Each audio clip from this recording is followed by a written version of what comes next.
Aleluja! Svētdiena, kārtais dievkalpojums. Ar apsnidzis jau ir februāra beigas. Precīzāk 23. februārs. Nē.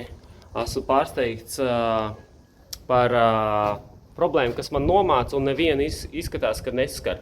Tas ir migrācijas jautājums ar šitiem te imigrantiem. Mūsu Latvijas populācija jau sarūk kopš 2015. gada. Skolas tiek vārds dzieds, dzimstība mazinājusies, finanšu krīze un tādas lietas. Ja. Bet man pārsteidz, ka nevienu neuztrauc jautājums, cik daudz Latvijā tiek ielaisti ārvalstu viesi. Tas ir musulmaņi, taģiki, indieši, Krievi jau mūsu kopīga vēsture, ja? Kurš padomu laikiem, ja? Un viņi zem kristietības apsaga. Un mēs viņu valodu plus mīnus zinām, ja? Bet tagad sabrauc šitie te musulmaņi, kuri točna nav zem kristietības apsaga. Viņi tikai, kā to teikt, virspusīgi saka, ir par mīl Jēzu un ir arī tur kristieši, bet patiesais islāms izpaužas tā, ka viņi ir antikristietība.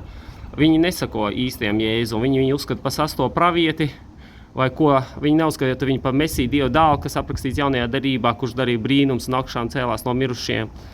Tas viņiem nav patiesība. It kā pēc viņa skatu punktu, kas tur ir Noā plūdi, Ābrahams, viss tauta tēvs, tad Īzaks, kas cīnījās ar Dievu, Jēkabs, kas tika pārdots verdzībā, un tad bija Ēģiptes pārvaldnieks Mūzes, kas izveda viņus no 400 gadu verdzības Dievu spēkā un vadībā, un Jēzus.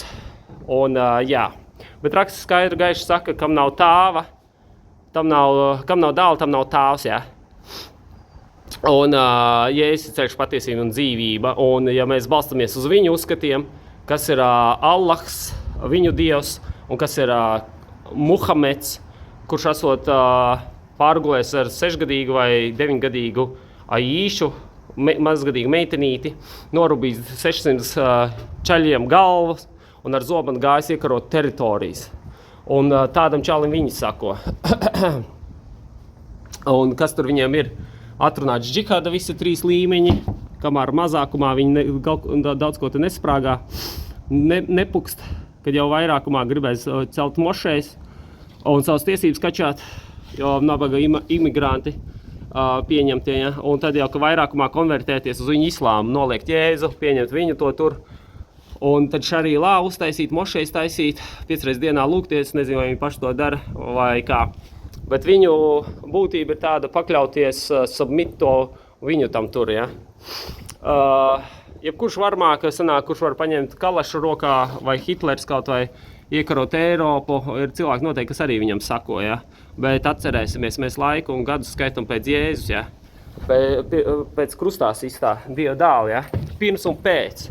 Visa vēsture tiek skaitīta nevis pēc Budas, Allaha, kas tur vēl visiem teologiem, gudriem skolotājiem, ko cilvēks saka, tie arī gudri filozofi. Jā, viņi ir tikai filozofi, viņi nomira un arī ir palikuši miruši, Jēzus cēlās augšā no mirušiem, ja? Un cik nozīmīga vēsturē ir Jēzus nopelns un kas tie pārējie ir nekas uz viņa fona, ja? Ņemsim to vārā. Un tāpēc man ir reāls bijība. Man bailes garas nav, jo Dievs mums nav devis bailības garu, bet spēku mīlestības un drosmes garu, ja?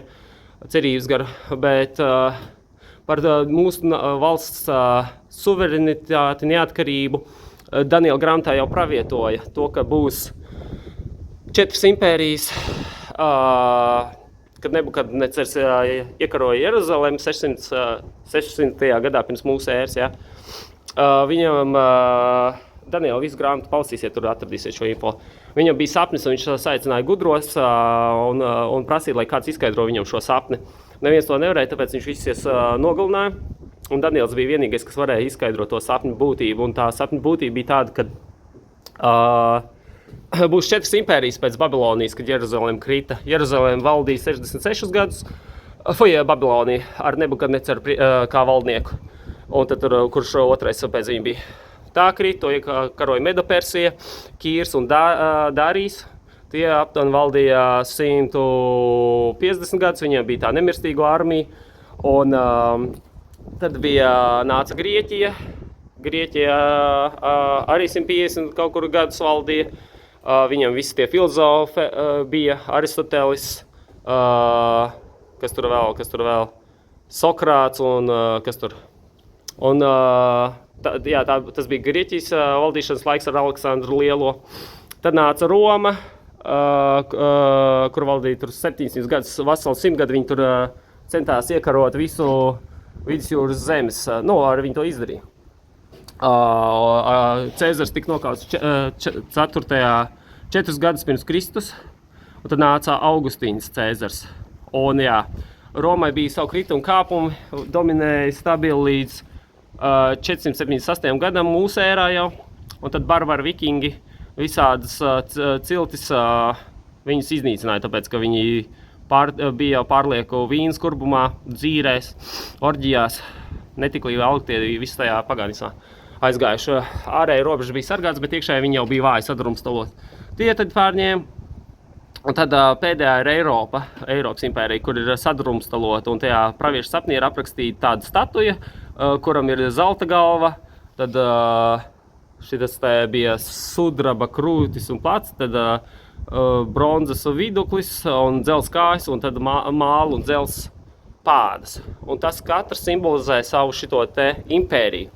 Mēs, diemžēl, esam jau Eiropā pēdējā, kur jau ir no 478 līdz mūsdienām, 1525 gadus sanāk, Un tur salīdzinot ar Jāņa atklāsmes grāmatu, saka, ka mums priekšā stāv grūti laiki, pārbaudījuma periods, kuru būs grūti pārvarēt, izturēt īpaši neticīgiem. Netiklība, ļaunums ies vairumā, un parādīsies antikrists, un līdz tam viss tas kamēr notiks, 3. reizi tiks uzcelta Jeruzalemes templis. Pirmais 600 gadus pirms mūsu ēras bija, otrais, un tad iznīcināts Nebukadnecara valdīšanas laikā. Tad otrais tika Romas impērijai nākot 70. gadā pēc Kristus, jau mūsu ērā nolīdzināts, un 3. būs antikristam pirms parādoties, tas tiks uzcelts, un vēl tiks veidota, mums jāiziet zvāra zīmei cauri, kad neviens nevarēs ne pirkt, ne pārdot. Un tas, iespējams, būs saistīts ar digitālo pasi, ID, bankas kartēm. Viss būs piesaistīts tavai, tu būsi vienkārši sistēmā, un ja tu neesi paklausīgs vai nepieņem kaut kādu vienu ideoloģiju, valdību varu, tev varēs izslēgt ar visiem šitiem sociālu kredītskoriem, reitingiem vai ko. Un pieļauju, kad arī 15 minūšu pilsētas te sabūvēs, tie būs kā Gestapo, tev viss nepieciešamais būs tuvumā, skolas, pārtiks iestādes veikali, bērndārzi. Bet, lai dabūtu atļauju kaut kur ceļot vai kaut ko darīt, tev vajadzēs no valdības vai no kā to tur atļauju. Un ja tas viss tam jānotiek, iekams, ja es otrais atnāks, 3. Jeruzalemes templis uzbūvēts, zvāra zīme, antikrista parādīšanās, 3,5 būs šitie te miera gadi, tad kara gadi, un tad Jēzus otrā atnākšana. Un viņš paņems tos, savu Kristus līgavu, viņš nāk pakaļ svētos taisnos, kuri gaida viņa atnākšanu, kuri negrāko cenšas, mēs visi esam grēcīgi, bet nožēlo grāks ir tīri šķīsta. Bezdievīgie un grēcinieki nepastāvēs tiesas dienā. Skarbā realitāte. Jā. Kas tic un uzņem Jēzus Kristu, tam ir tēvs, un kas nē, tam nav. Un tie, kas uzņem, nenāk sodībā vai tiesā, jo mums ir mūsu aizstāvis. Ja? Jo vairāk tu zini, laiks šīs dienas ļauns, laiks iezvanīt zvaniņu, iet uz dievkalpojumu. Slavu Dievam. Āmen.